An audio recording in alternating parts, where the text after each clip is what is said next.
Good morning, YouTube. In today's video, I'm going to be giving you a modified version of the Fierce 5 program. I believe it was last month when I reviewed the program, and there was a few glaring issues that I had with it. The exercise selection overall was pretty good. However, when it came to almost anything else in the program, I wasn't the biggest fan. This is going to be very common with a lot of novice programs because novice programs are always trying to, let's say, fit the mold of what is a common novice program, in which they never really think about what a novice really needs, which is, in my opinion, practicing being consistent, practicing getting good at lifting weights, training, exercising safely with good technique, and then building up a body of essentially tonnage or volume. I don't think it's necessary for a novice program to actually be focused on progress being load.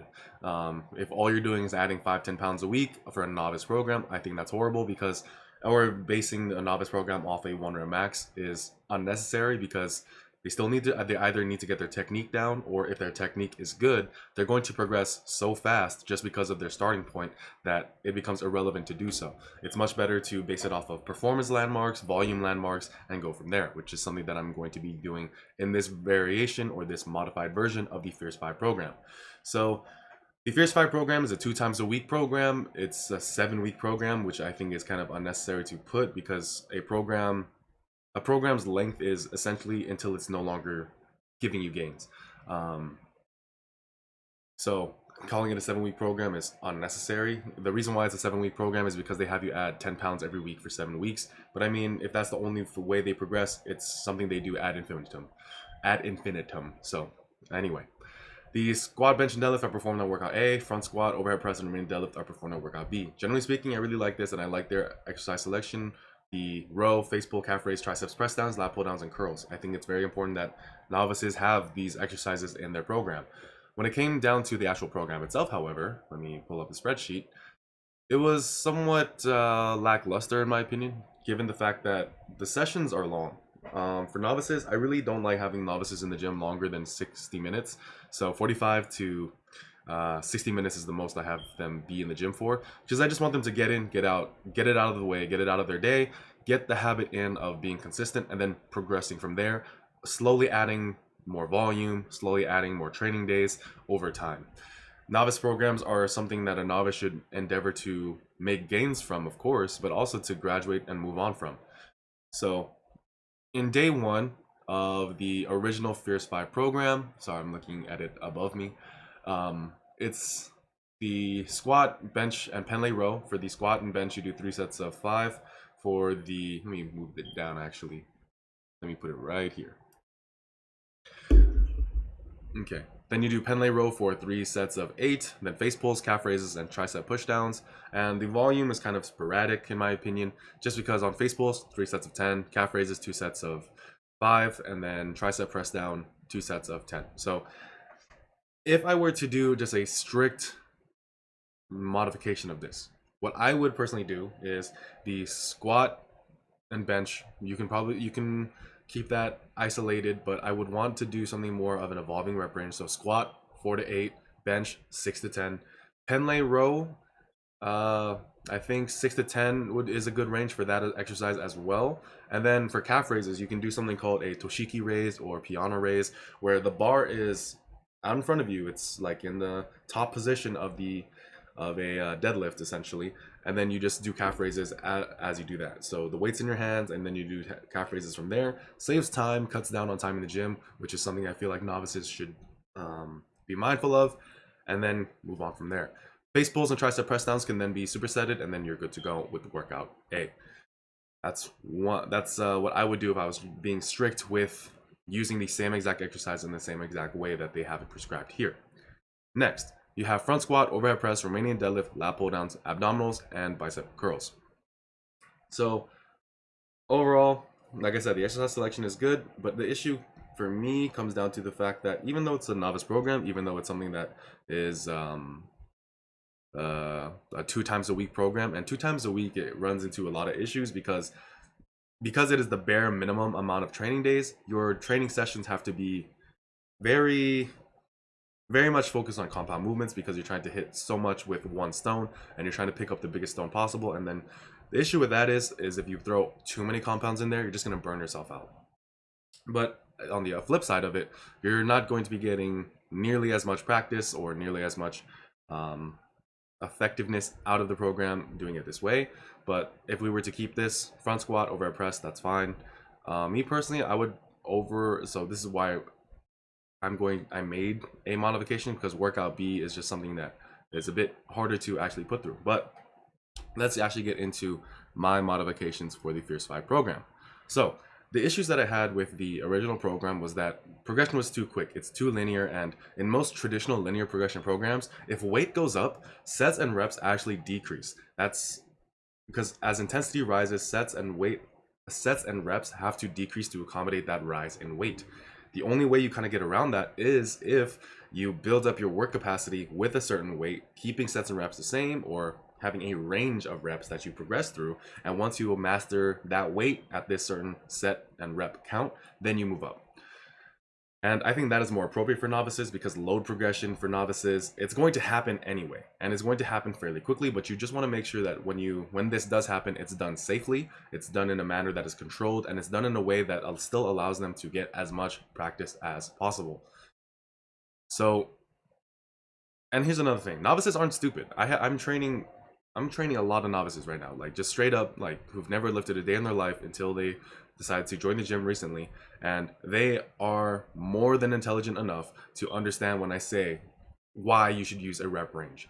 Like straight sets, they are useful in some circumstances, and they're a time proven method. But generally speaking, if you want a novice, especially a natural lifter who's a novice, to progress long term, they can learn something like an evolving rep range very early into the training career. And also, when it comes down to learning something like an evolving rep range, it teaches them that load is not the only thing that they can progress on. It's not intensifying is not the only way to progress on a program. Yes, you should be getting stronger in a program, but as I discussed in many videos, stronger does not just mean new 1 rep max or lifting heavier weight. You want these increases in weight to be controlled. So how do you do that? Volumize.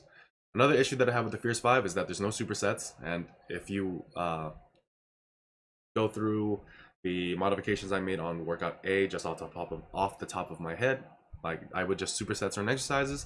And also there's no pulls off the floor, which is I think a very defeating thing for novice programs. I think pulls off the floor are super important, even though a Romanian deadlift mimics the utility of the conventional deadlift. I think it's done best in conjunction, not in place of. So next, no chin-ups, and also too much volume for novices. Going back to the program, let me pull it, like, let me pull that up again real quick. So novices are doing 3, 6, 9, 12, 14, 16 sets on day 1 or workout A, and then 3, 6, 9, 12, 14, 16. So 16 sets on 2 workout days for novices. My issue with this is just that you want to condense things as much as possible, just because you want the workout to be able to fit their work capacity.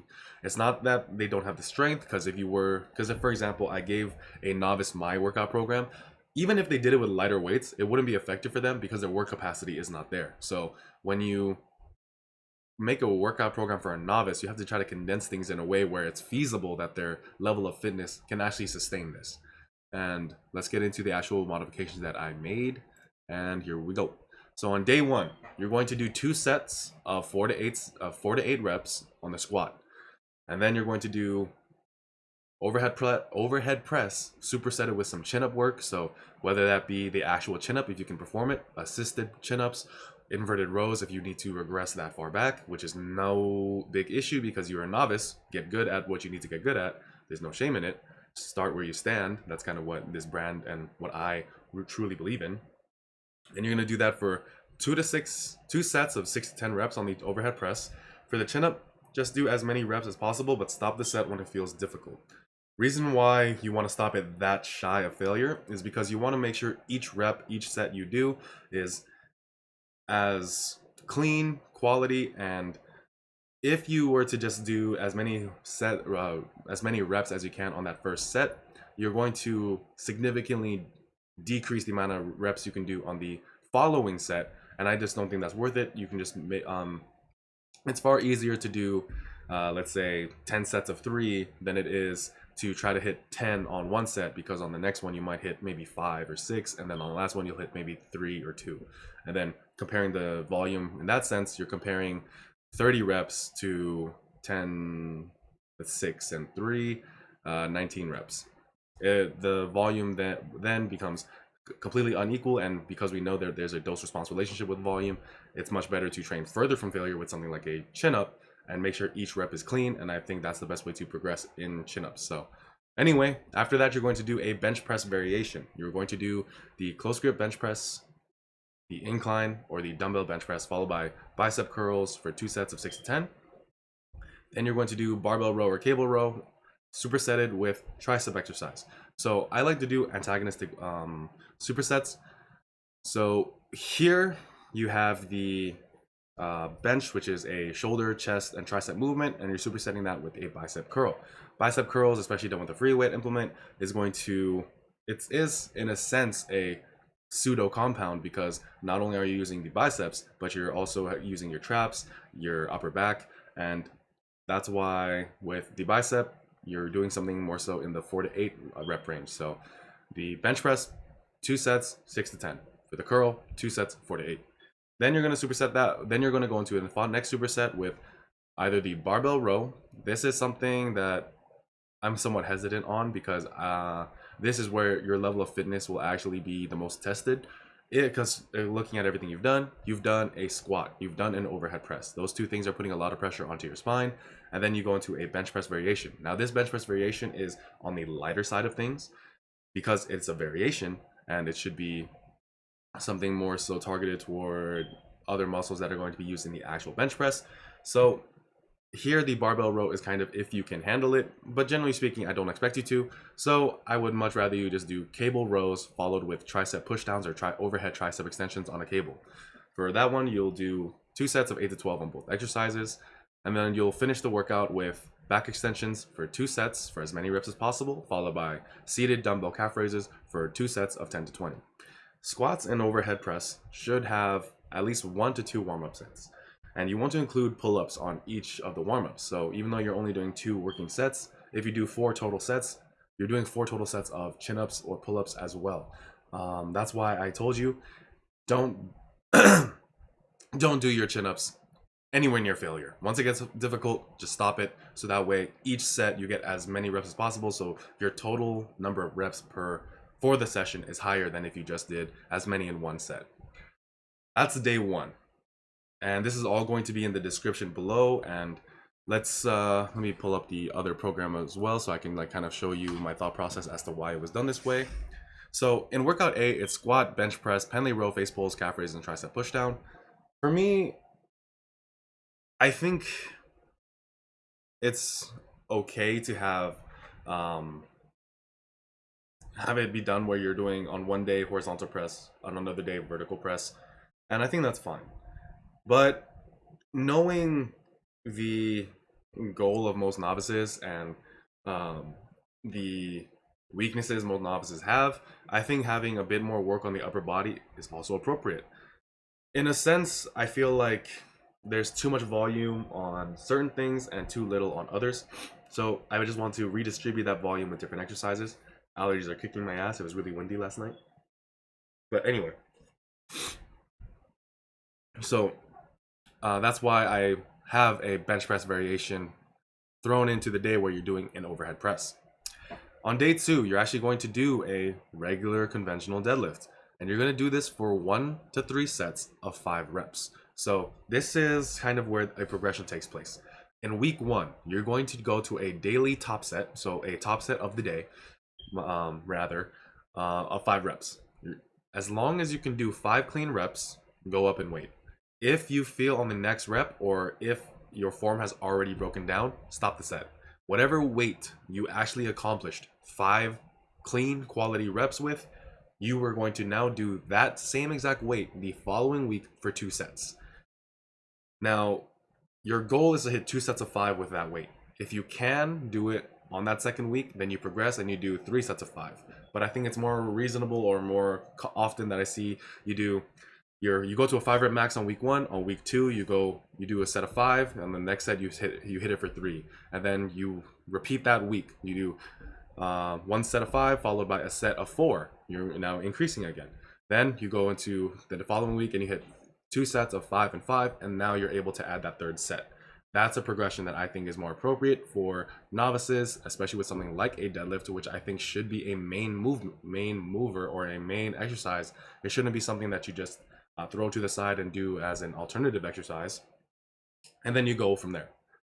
After that, you're gonna do pause squat. So for pause squat, you want to do this for 2 sets of 6 to 10, two sets of 6 to 10 reps, and I want you to make sure you're only using 50 to 70% of the weight that you used in day 1. So you're squatting for 2 to 4 reps in day 1. So on your pause squat, I want you to do this very, very light, because you're adding a pause. So your time under tension is going to increase. So your muscular endurance is going to be tested. And then you don't want to go too heavy, because you actually want to make sure you're able to hit it within this range. After that, you're going to go into bench press, and this time the bench press is actually going to be an intensity movement. So you're going to do 2 sets of 4 to 8 reps, which is, I think, a very good rep range for novices. And you're going to superset that with either rear delts or bicep curls for 2 sets of 6 to 10. And then after that, you're going to do dumbbell overhead press, and then superset that with lat pull downs for 2 sets of 8 to 12, and hanging or lying leg raises for 2 sets for as many reps as possible. This, in my opinion, is going to accomplish way more than what the original Fierce 5 program had you do, mainly because you are actually able to perform what I believe are the big 5 movements. You are doing a squat, a deadlift or a hinge, a bench, an overhead press, and then for that 5th spot, you can kind of think of it either as the row, so the barbell row or cable row, or the chin up, because there's no chin ups in the original. There's no body weight in the original, and that's kind of horrible to me. So one thing that you can do too with the bench variation, I forgot to mention this, is that you can actually replace this with some type of calisthenics exercise, which I think might be a bit more appropriate given the difficulty of the day. So do push-ups, do dips, do something like that, so that way you're becoming more well-rounded rather than just doing this. Do I think the other program is going to work? Any program is going to work so long as you stay loyal to it and it's consistent. But the issue that I have with it is that its program is almost unrealistic. And one issue that I have with a lot of programs is just the fact that they fail to understand the rate of, like, the honest rate of progress people actually make, because we overestimate where people actually start. We don't know where their technique is at. We don't know where their overall level of fitness is at. So you were once doing 16 total sets per workout. In this one, I tried to have it so that way you're only doing maybe 10 or 12. So 2, 4, 6, 8, 10. Yeah, so you're doing 10, but now you're getting it in supersets. So you could argue, but aren't I really doing 20? And yeah, but I mean, I don't think it's so... You're supersetting, like, let's say, cable rows and triceps. I want you to really think to yourself how hard that is. You're doing back extensions followed by seated dumbbell calf raises. I want you to think about how hard and mentally fatiguing or physically fatiguing that really is, even for a novice. For one, this also teaches a novice that they can work hard and that they should work hard to actually push through some things. But this is how I would personally program it. So I'm going to put this in the description below. So you have this. I think this is a much better way to do a 2 times a week split. If you have any questions or if you run into any roadblocks, please let me know. I would love your feedback on if my thoughts or theories about this type of working out would work, because the 2-day training split is something that is not totally within what I would recommend, but if I had to do it, this is what I would do. That's it for this video. Thank you so much for watching. I'm Carlos the King, standstrength.com. This is the Stand Strength lightweight hoodie. It's very thin, has Stand Strength on the sleeve. So if you think this is cool, this logo is meant to be, it's meant to embody or meant to display the desire to be your best self, you know? So that's why, more than who you are right now, there's always the person you could be, and the person you could be is achieved through training, whether it be physical training, mental training, spiritual training, whatever. You just have to always work harder on yourself, and more than who you are, it's who you could be, and that's why this logo exists. So if you feel that this represents something that you would like, or even something that you would wear, like, you can pick this up on the website. And there's also free programs and other content on my website as well. So thank you so much for watching. I'm ProSaking, StanceTraining.com. I'll see you in the next one. Peace.